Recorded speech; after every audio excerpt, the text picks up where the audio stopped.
एक तो भारत तब गुलाम था जब ब्रिटिशर्स या मुगल शासन के अधीन हुआ करता था, और दूसरी बात भारत 25 जून 1975 को फिर से गुलाम हो गया, लेकिन किसी बाहरी देश के द्वारा नहीं, बल्कि इस आजाद मुल्क को गुलाम बनाने वाले लोग आजाद भारत के अपने ही लोग थे। हम बात कर रहे हैं इमरजेंसी की। तो उस रोज आखिर ऐसा क्या हो गया था देश में जो कि इंदिरा गांधी को तत्काल इमरजेंसी लगाने की नौबत आ गई, जिसे कि भारत का काला दिन कहा जाता है। उस समय देश में क्या हालात थे, किन वजह से इमरजेंसी लगानी पड़ी, क्या कुछ चल रहा था, ये सब आपको इस वीडियो में बताएंगे। इन सब की शुरुआत होती है सन 1971 के 5वें लोकसभा चुनाव से, जिसमें इंदिरा गांधी ने विपक्षी पार्टी के सदस्य राजनारायण सिंह को बुरी तरह से हराया था। इस चुनाव में इंदिरा गांधी लोकसभा की अपनी पुरानी सीट यानी कि उत्तर प्रदेश के रायबरेली से 1 लाख से भी ज्यादा वोटों से चुनी गई थी। इंदिरा गांधी उस वक्त अपने इस नारे गरीबी हटाओ की वजह से फिर से एक बार सत्ता में आ गईं, जिससे पता चलता है कि उस वक्त देश किन आर्थिक हालातों से गुजर रहा था। गरीबी की मार झेल रही भारत की जनता को उनकी इस जुमलेबाजी से कुछ उम्मीद जगी होगी। और दूसरी तरफ इसी साल 1971 में भारत पाकिस्तान का युद्ध भी हुआ, जिसमें पाकिस्तान को बड़ी हार का सामना करना पड़ा था। पूर्वी पाकिस्तान आजाद हो गया और बांग्लादेश के रूप में एक नया देश बना, और जिसमें की इंदिरा गांधी की बहुत ही अहम भूमिका थी। इस इलेक्शन में इंदिरा गांधी की छवि गरीबों के समर्थक के रूप में सामने आई, जिसमें कि बैंकों के राष्ट्रीयकरण और प्रिवी पर्स यानी कि राज परिवारों को मिलने वाले भत्ते को खत्म करने जैसे फैसले शामिल थे। लेकिन चुनाव परिणाम आने के 4 साल बाद राजनारायण सिंह ने इलाहाबाद हाई कोर्ट में चुनाव परिणाम को ही चुनौती दे दी। राजनारायण सिंह का आरोप था कि इंदिरा गांधी ने चुनाव में सरकारी मशीनरी का दुरुपयोग किया, तय सीमा से अधिक पैसा खर्च किया और मतदाताओं को प्रभावित करने के लिए गलत तरीकों का इस्तेमाल किया। इसके साथ ही भ्रष्टाचार का भी आरोप लगाया। यह मुकदमा इंदिरा गांधी बनाम राजनारायण सिंह के नाम से चर्चित हुआ। अदालत ने इंदिरा गांधी को 2 मामलों में दोषी पाया। जस्टिस जगमोहन लाल सिन्हा ने अपने फैसले में माना कि इंदिरा गांधी ने सरकारी मशीनरी और संसाधनों का दुरुपयोग किया, इसलिए जनप्रतिनिधित्व कानून के अनुसार उनका सांसद चुना जाना अमान्य है। उन्होंने इस आधार पर अपना फैसला सुनाया, जिसमें कि इंदिरा गांधी की लोकसभा की सदस्यता हटा दी गई और अब वो 6 साल तक कोई चुनाव नहीं लड़ सकती थी। लेकिन अगले ही साल चुनाव भी होने वाले थे और उनका पूरा पॉलिटिकल करियर ही खतरे में पड़ गया था। हालांकि अदालत ने कांग्रेस पार्टी को थोड़ी राहत देते हुए नई व्यवस्था बनाने के लिए 3 हफ्तों का वक्त दे दिया था।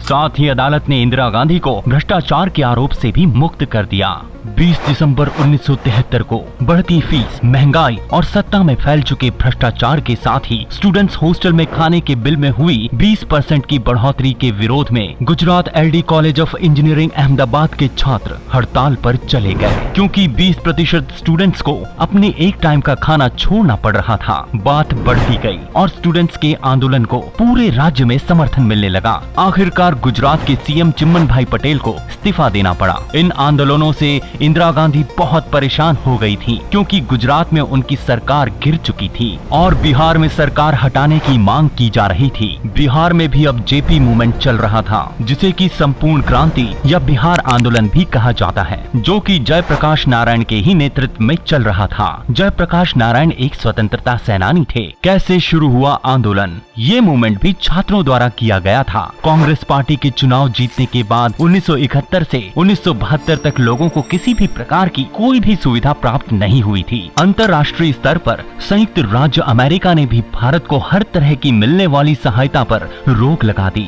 जिसके चलते मार्च 1974 में बेरोजगारी, तेल और खाद्यान्नों की कीमत में हुई बढ़ोतरी के कारण बिहार के छात्रों ने सरकार के खिलाफ विरोध शुरू कर दिया, जिसे छात्र आंदोलन के नाम से भी जाना जाता है। 5 जून शाम को पटना के गांधी मैदान पर लगभग 5 लाख लोगों की भीड़ भरी जनसभा में जयप्रकाश नारायण ने पहली बार संपूर्ण क्रांति के लिए आह्वान किया। जेपी नारायण की सब बहुत इज्जत किया करते थे, तो उनके साथ बहुत लोगों का समर्थन जुड़ता चला गया। साथ ही बिहार आंदोलन में लालू प्रसाद यादव, नीतीश कुमार जैसे नेता उभर कर आए। इन्हीं सबके बीच इंदिरा गांधी की एंटी डेमोक्रेटिक एक्टिविटीज के खिलाफ भी आंदोलन शुरू हो गए थे। शुरुआत तो बिहार गवर्नमेंट से हुई थी, बाद में इंदिरा गांधी सत्ता छोड़े जैसे नारे लगने लगे थे, क्योंकि सबको दिख रहा था कि कैसे इंदिरा गांधी कॉन्स्टिट्यूशन में बदलाव ला रही थी और और हर फैसले में जुडिशरी के खिलाफ जा रही थी, जिससे ज्यादातर नेता उनके खिलाफ हो गए, जिसका फायदा जेपी नारायण मूवमेंट में देखने को मिला था। उनका नारा था कि मैं 1 साल में पूरा नया देश खड़ा कर दूंगा। ये एक नॉन वायलेंस एक्ट था, जैसे कि प्रोटेस्ट करना, धरना देना, सत्याग्रह करना। जेपी नारायण एक गांधीवादी विचारधारा वाले व्यक्ति थे। इंदिरा गांधी के नेतृत्व वाली सरकार 19 जुलाई 1969 में ऑर्डिनेंस के जरिए चौथा बैंकों का राष्ट्रीयकरण कर देती है। इंदिरा सरकार के इस फैसले के खिलाफ बगावत छिड़ी और आगे बढ़ते हुए 1971 में इंदिरा गांधी की सरकार ने आजादी से पहले के राजघरानों को मिलने वाली वित्तीय सहायता प्रिवी पर्स को भी खत्म कर दिया। उनके इस फैसले को भी कोर्ट में चुनौती दी गई और कोर्ट ने इंदिरा सरकार के खिलाफ ही फैसला सुनाया। इंदिरा गांधी अपनी सहूलियत के अनुसार संविधान में बदलाव करती जा रही थी, जिसका सीधा असर जनता के मौलिक अधिकारों पर पड़ रहा था।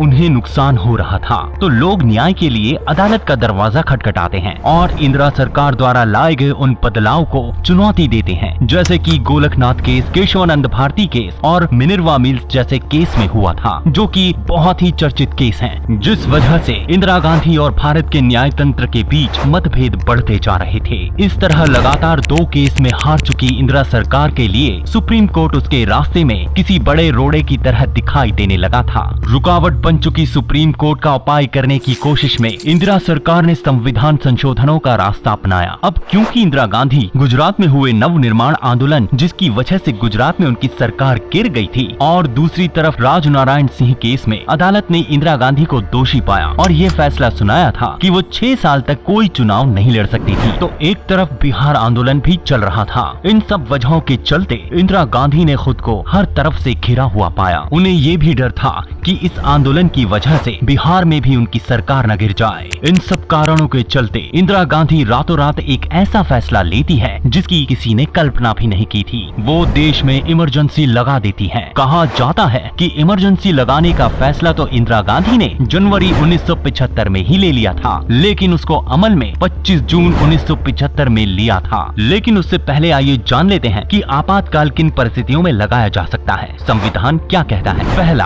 राष्ट्रीय आपातकाल अनुच्छेद 352 में इसका जिक्र मिलता है। नेशनल इमरजेंसी तब लागू की जा सकती है जब युद्ध, बाहरी देश के आक्रमण और देश की सुरक्षा को खतरा हो। इसमें आम नागरिकों के सारे अधिकार छीन लिए जाते हैं। नेशनल इमरजेंसी को कैबिनेट की सिफारिश पर राष्ट्रपति द्वारा लागू कर सकते हैं। दूसरा, राष्ट्रपति शासन या स्टेट इमरजेंसी। किसी राज्य में राजनीतिक व्यवस्था और संवैधानिक व्यवस्था फेल हो जाने पर भारतीय संविधान के अनुच्छेद 356 के तहत राष्ट्रपति आपात स्थिति का ऐलान करते हैं। यानी कोई राज्य सरकार संविधान के मुताबिक काम नहीं कर रही हो तो इस अनुच्छेद के तहत राष्ट्रपति उस राज्य में राष्ट्रपति शासन लगा देते हैं। इस स्थिति में राज्य के सिर्फ न्यायिक कार्यों को छोड़कर सभी राज्य प्रशासन से जुड़े अधिकार केंद्र के पास आ जाते हैं। तीसरा, आर्थिक आपातकाल। देश के संविधान में आर्थिक आपातकाल का भी जिक्र है। अनुच्छेद 1960 के तहत राष्ट्रपति आर्थिक आपातकाल की घोषणा देश पर मंडरा रहे आर्थिक संकट के दौरान कर सकते हैं। हालांकि देश में अब तक कभी भी आर्थिक आपातकाल लागू नहीं हुआ है। ऐसी स्थिति में नागरिकों की धन संपत्ति पर देश का अधिकार होता है। अब तक देश में 3 बार आपातकाल लग चुका है। पहला 26 अक्टूबर 1962 को देश में पहला आपातकाल लगाया गया था, जब भारत और चीन के बीच युद्ध हुआ था। दूसरा, 3 दिसंबर 1971 भारत पाकिस्तान युद्ध के समय भी देश में आपातकाल लगा था। युद्ध और देश की सुरक्षा को ध्यान में रखते हुए एक बार फिर देश में इमरजेंसी लगाई गई थी। तीसरा, 25 जून 1975 प्रधानमंत्री इंदिरा गांधी के राज में लगे इस आपातकाल के लिए देश में आंतरिक अशांति का हवाला दिया जाता है, लेकिन इतिहास के पन्नों में इसे एक निजी स्वार्थ का दर्जा दिया जाता है।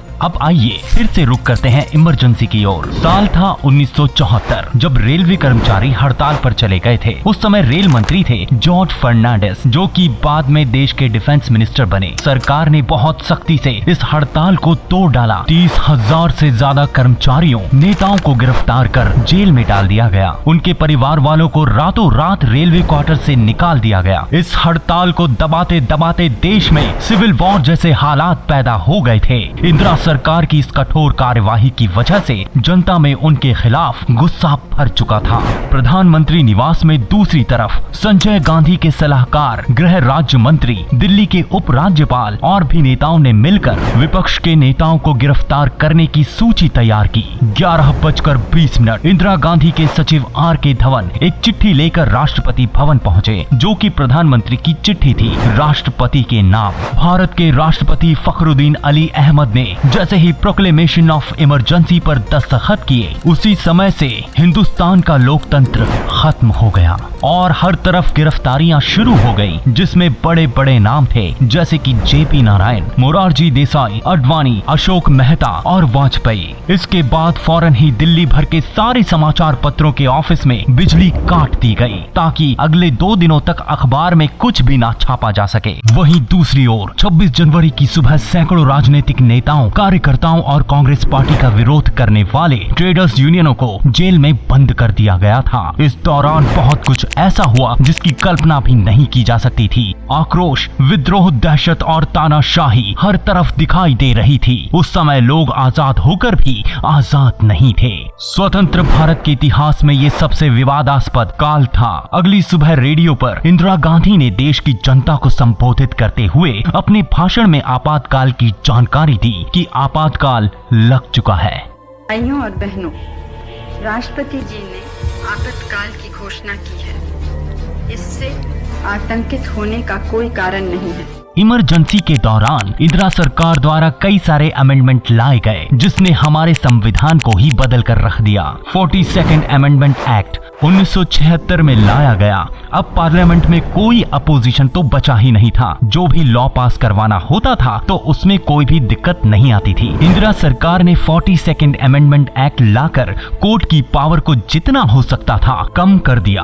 वो जो भी लॉ या अमेंडमेंट लाएंगे उस पर अब क्वेश्चन नहीं किया जा सकता था। इस दौरान स्टेट गवर्नमेंट से पावर सेंट्रल गवर्नमेंट के पास लिए जा रहे थे। कई बार बिना कानून पास किए ही ऑर्डर्स दे दिए जाते थे। दिल्ली में स्लम ड्वेलर्स की कॉलोनी थी जहां पर लोग प्रोटेस्ट कर रहे थे। उन पर खुलेआम गोली चलवा दी गई, जिसमें कई लोगों की जान चली गई। जो भी नेता इंदिरा के खिलाफ थे उनमें से काफी नेता छुप गए या तो देश छोड़कर भाग गए। वहीं दूसरी तरफ इंदिरा गांधी के बेटे संजय गांधी ने फोर्सफुली स्टेरिलाइजेशन कैंपेन चलाए, यानी की नसबंदी, जिसे की जनसंख्या नियंत्रण अभियान का नाम दिया गया। चौंकाने वाली बात ये है कि सिर्फ आंकड़े बढ़ाने के लिए ही 18 से 80 साल उम्र तक के लोगों की जबरदस्ती पकड़कर नसबंदी करवा दी गई। एक साइंस जर्नलिस्ट मारा हविस तेंदल के अनुसार आश्चर्यजनक रूप से 6.2 मिलियन भारतीय पुरुषों की केवल 1 वर्ष में ही नसबंदी कर दी गई, जो नाजियों द्वारा नसबंदी किए गए लोगों की संख्या का 15 गुना था। सिर्फ आंकड़े बढ़ाने के लिए ही इतने बड़े पैमाने पर लोगों को जबरदस्ती पकड़कर जबरदस्ती नसबंदी करा दी गई। असफल ऑपरेशन में 2000 लोगों की मौत हो गई। भारत में जनसंख्या नियंत्रण का ये एक काला इतिहास है। सरकार का विरोध करने वाले नेताओं को कहीं भी कभी भी बिना कारण बताए जेल में डाल दिया जा रहा था। मुकदमे चलाए गए और गिरफ्तार हुए लोगों को कोई भी कानूनी अधिकार नहीं दिए गए थे। न कोई अपील हो सकती थी और न कोई सुनवाई, और जेल में भी उन पे बहुत टॉर्चर किए जा रहे थे। सत्ता का चेहरा भले ही इंदिरा गांधी का था, लेकिन दिमाग शायद संजय गांधी का था। और इमरजेंसी के तुरंत बाद संजय गांधी ने प्रेस की स्वतंत्रता, अभिव्यक्ति की आजादी भी छीन ली। अब वही लिखा कहा जा सकता था जिसकी इजाजत सरकार दे। लेकिन ऐसा कब तक चलता? इंदिरा गांधी की इस तानाशाह की वजह से सब नेता एकजुट हुए और आखिर वो दिन आ ही गया जब जेपी मूवमेंट की लड़ाई निर्णायक मुकाम तक पहुंची। इंदिरा गांधी को सिंहासन छोड़ना पड़ा। मोरारजी देसाई की अगुवाई में जनता पार्टी का गठन होता है। 1977 में फिर आम चुनाव हुए और इस बार चुनाव में कांग्रेस बुरी तरह हारी, जो कि होना ही था। ये इंदिरा सरकार को जनता का करारा जवाब था उनके ऊपर हुए जुल्मों का। 23 मार्च 1977 को 81 वर्ष की उम्र में मोरारजी देसाई प्रधानमंत्री बने। ये आजादी के 30 साल बाद बनी पहली गैर कांग्रेसी सरकार थी। इमरजेंसी हटने के बाद देश का माहौल ऐसा था मानो सबको दोबारा से आजादी मिल गई हो। ठीक 21 महीने बाद नई बनी जनता पार्टी ने एक बहुत इम्पोर्टेंट काम किया। वो 1978 में 44th कॉन्स्टिट्यूशन अमेंडमेंट एक्ट लाए, जिससे वो सारे एक्ट हट गए जिनकी वजह से हमारे संविधान का मूल उद्देश्य ही बदल गया था, जो कि आम नागरिकों का मूल अधिकार था। 44th CA के तहत इमरजेंसी लगाना बहुत ही मुश्किल कर दिया गया। अब इमरजेंसी लगाना इतना आसान नहीं है। तो ये थी कहानी इमरजेंसी की। आपका क्या कहना है इस बारे में हमें कमेंट बॉक्स में जरूर बताएं, और हम आपके लिए ऐसे और भी किस्से लाते रहेंगे। हमारे चैनल स्टोरी बिहाइंड इट को सब्सक्राइब करें, लाइक करें और शेयर करें। तब तक के लिए बाय बाय।